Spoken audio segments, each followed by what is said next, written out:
First at 5.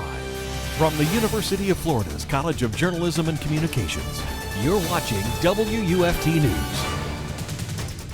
5 more counties, including 4 in north central Florida, are now eligible to receive FEMA assistance after Hurricane Helene. This is WFT's First at 5. I'm Jamie Goldman. And I'm Kirsten Maselka. The declaration now means neighbors in those counties can apply for individual help.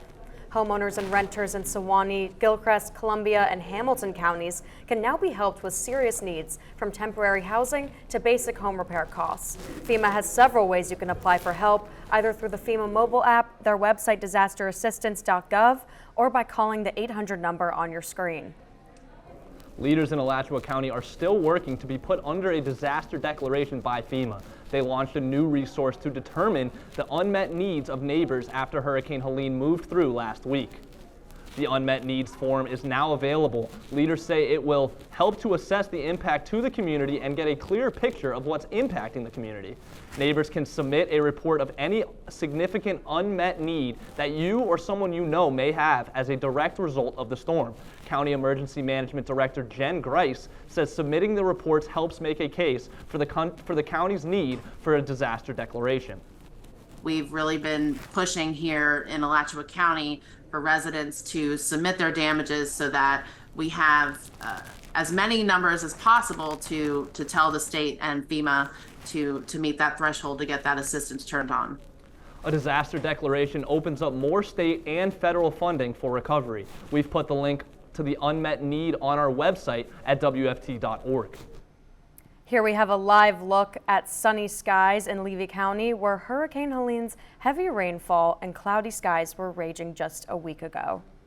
UF forecaster Matthew Clark joins us now with the latest weather forecast.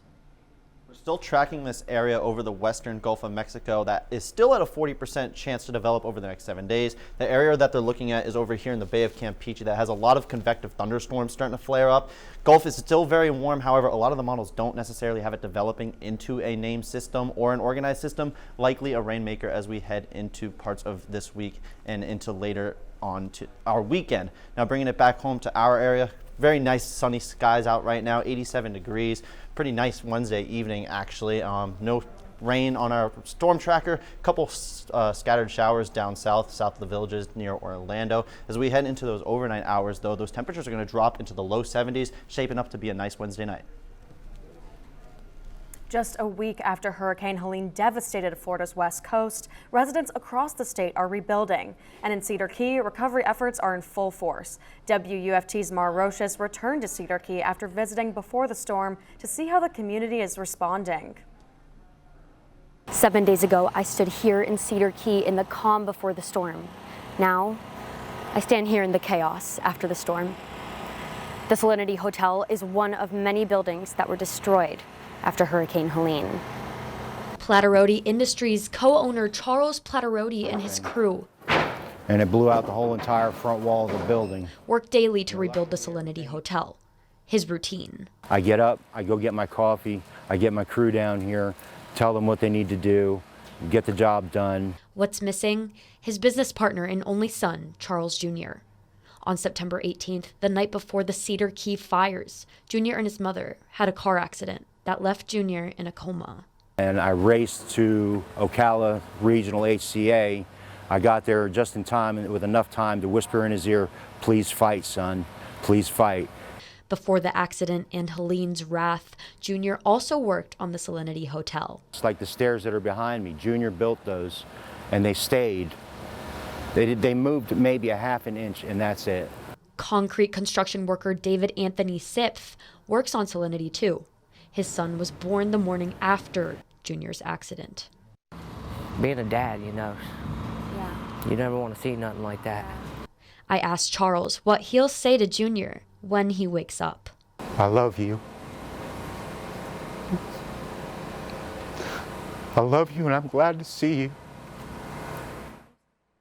Anthony and Charles say that the Salinity Hotel is expected to be done by next week, but Cedar Key is still in shambles and is still recovering. From Cedar Key, Roches, WUFT News.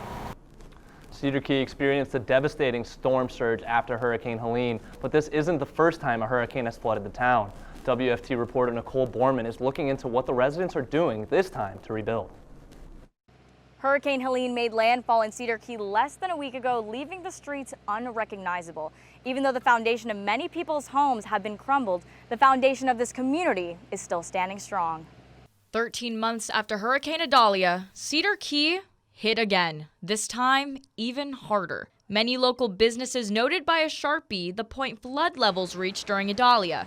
Helene's water almost 5 feet higher. Homes just absolutely flattened and or just washed out to sea to be never seen again. It's just, it's beyond words. Community members from around the state do their part to help Cedar Key bounce back.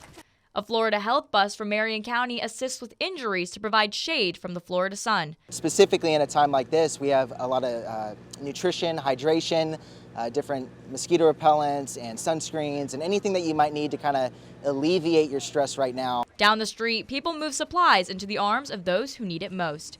Ocala's Grace Christian School donated a surplus of water, trash bags, and other essentials. If you talk to anybody who lives here or has a business here, their goal is to rebuild and come back stronger than ever.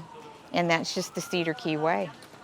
Officials and residents are asking for anyone who can to come volunteer and help rebuild the place they call home.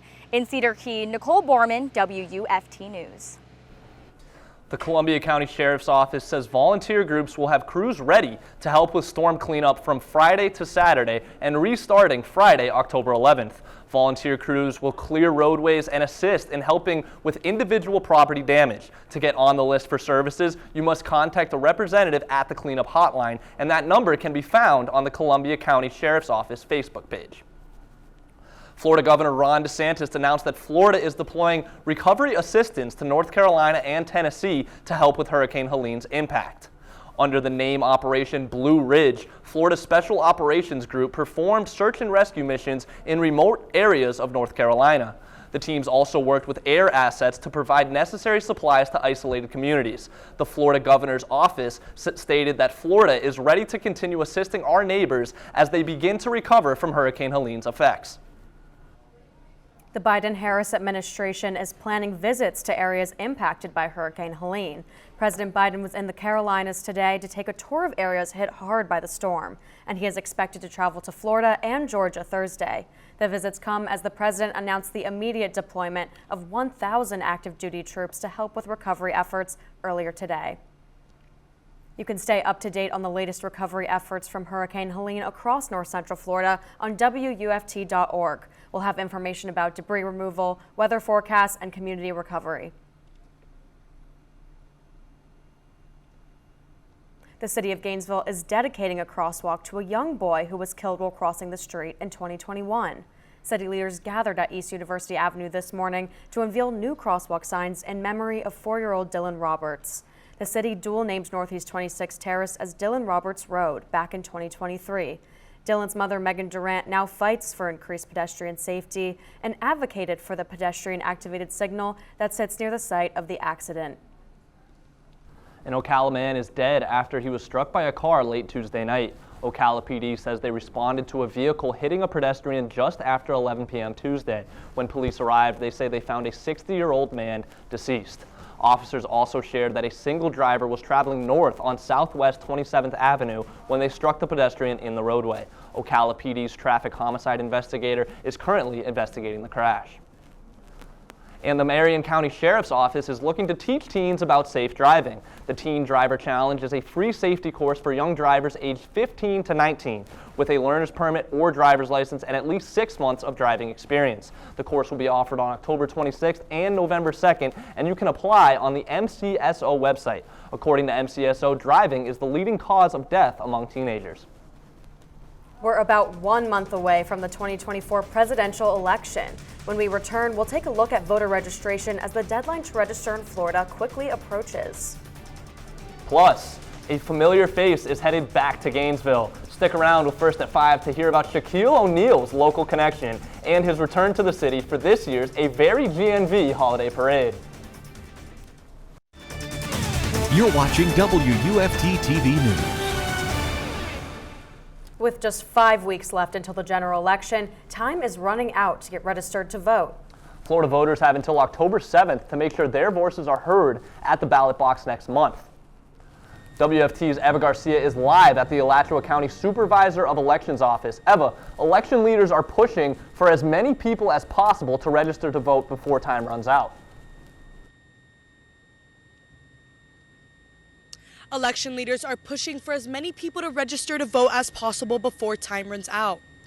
Officers at the Alachua County Elections Office encourage residents to attend community tabling events, visit votealachua.gov, and ask the difficult questions. One question Aaron Klein, the Director of Community Outreach, gets asked a lot during this time is why it's important to vote. His answer to that: none of those questions can be answered if you're not registered to vote. You won't have the opportunity to use your voice if you don't actually register.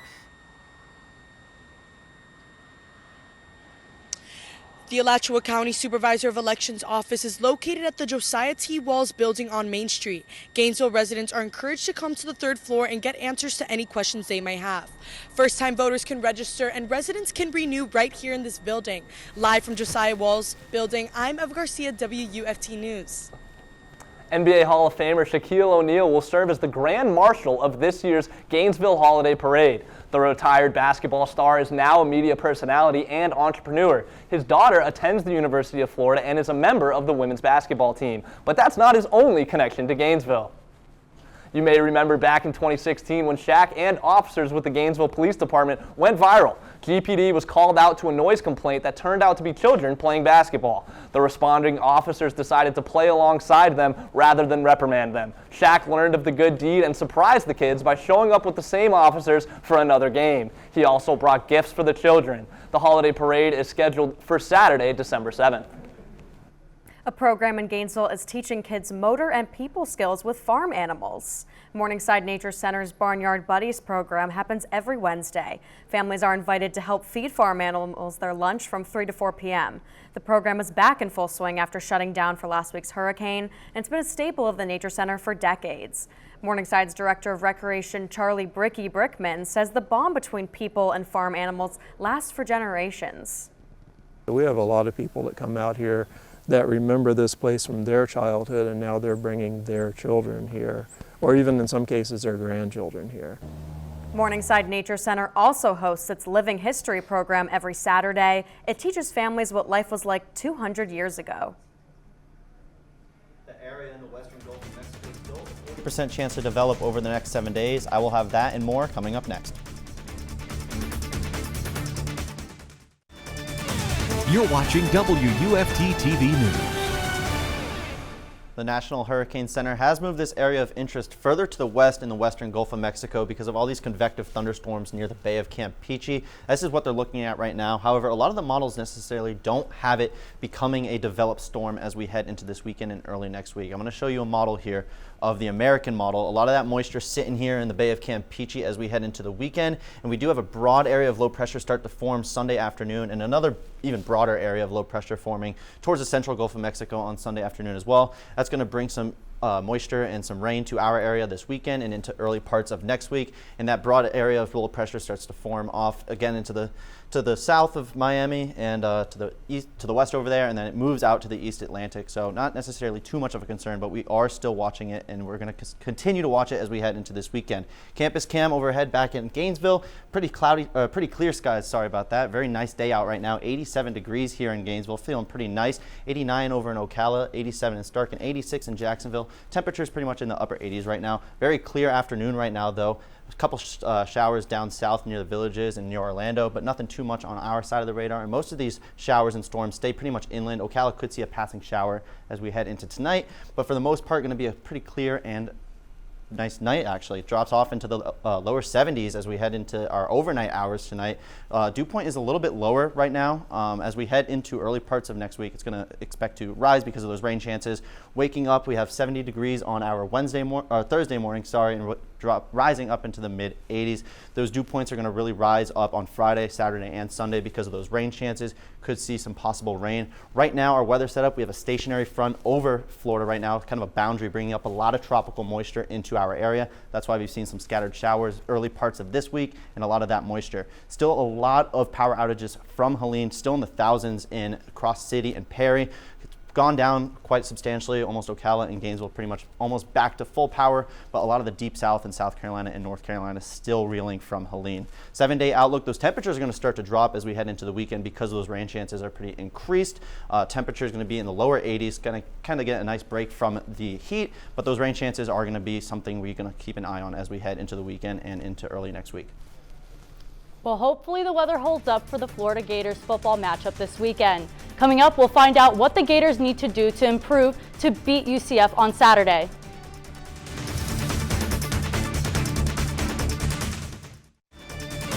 You're watching WUFT-TV News. Welcome to sports. I'm Anna Tsemba. Starting off with Florida Gators football. They are taking on their second in-state rival, UCF, on Saturday in the Swamp.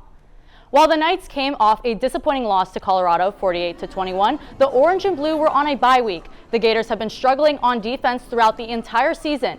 While they have had strides for the defensive improvements, it has not been successful thus far. The team ranks 109th in rush defense according to the NCAA, while UCF ranks second in rush offense. Starting quarterback Jason Marshall knows this will be a tough challenge for the Gators, but he's taking it one step at a time. Just focusing on, the small details. That's pretty much the main thing. Going out there and watching film, looking at the things that we did wrong, looking at the things that we can fix, and ultimately, just going out there, starting fast, and hopefully we start fast this week. The game will begin with a kickoff time at 7:45 Saturday night. Moving to the court in high school volleyball, the 17-4 Santa Fe Raiders took on the 11-8 Gainesville Hurricanes last night. It was back and forth affair to start, both teams splitting the first two sets. However, Santa Fe started to dominate at the net on offense, taking a commanding 2-1 lead. But the Hurricanes brought the heat in the fourth set by acing the ball and coming up big defensively with senior Taylor Ellis with a handful of blocks. Ellis is currently ranked top 5 in blocks in the state of Florida. The Raiders tried to rally back in the fifth set, but the eye of the storm was too much for Santa Fe as the Gainesville Hurricanes took home a win.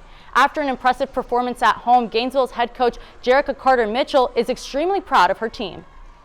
Got a taste of them, and then we made adjustments that we felt like we needed to do.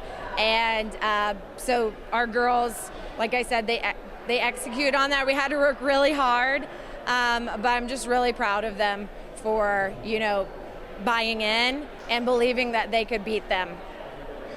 Looking ahead in high school volleyball, there are 2 games going on in the area tonight. Newberry will be facing Eastside at 6. Also, Fort Wright will head to Cedar Key with a match at 6:30.